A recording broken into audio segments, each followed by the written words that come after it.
قصدن چې چا مونږ پرې خوستو د الله نبی وی دا یقینا کافر دی ډیر دا سیدی چې د مانزه پروام نه کوي إياك نعبد وإياك نستعين دریم وصیت وی ما ته دا کړو چې ولا تتركن صلاة مكتوبة اے معاذ فرض منز مپرد متعمدا قصدنا ولی فإن من ترك صلاة مكتوبة متعمدا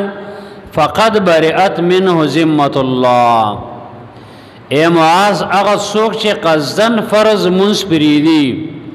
نو دا اللہ ذمہ چه کم دا امان دا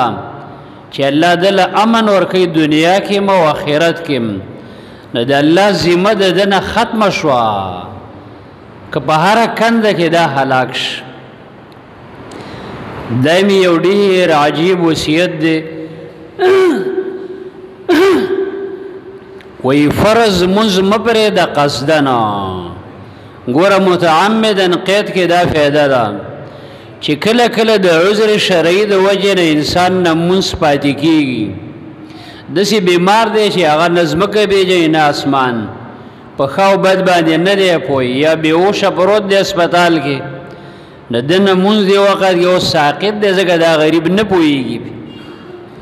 کل کل دا سیوی چه یو دشمن تړلې ده مانزت ان پریدي درنګي کله کله داسي وي زما عزتمندو چې دا منځ د انسان نه هیر شي بالکل د هیر شي منځ هیر شوی لیکن کله چې بیا قادر شه بیا به دې منځونو قضایي راوړي نه بلا عذر کې فایده دا ده چې روغ جوړ دی یو سړی لاسونه شته سترګې شته عقل شته خوبت پیژني او اس عذر شرعی نشتا او دے فرض منز پریدی دے روایت کی دی چه دن ذمہ دا اللہ ختمش بل روایت کی دی من ترک الصلاة متعمدا فقط کفر قصدن چه چا منز پری خستا دا اللہ نبیوی دا یقین کافر دے او دا شپگیشتو یا پینزیس صحابه کرامو دا فتوہ دا او دا اکثر امامان و اهل علم دا فتوا دا چه بلا دا عذر شرعی نا چه ایس عذر نشتا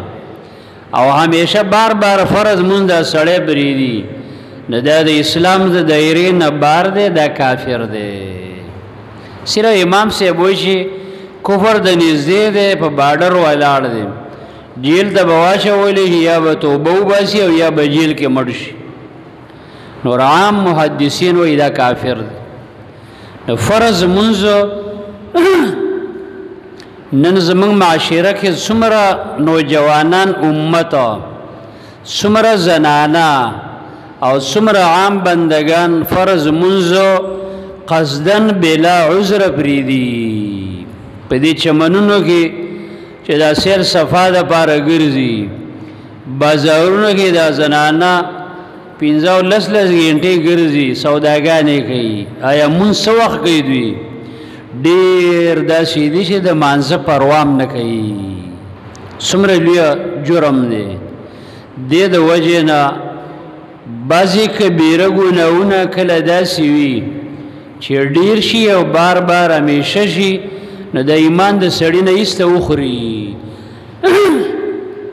لکه یو دا غینا منز دے صحابه کرام فرمایي چې منګ با پچا باندې د کفر فتوا نه لګولا ما سیوا دا غچانه چې زمنګ معاشره کې با اغا قصدن بلا عذر منس پر خوستا نو دا بلا ګناه د لوی جرم دی منس پر خوستل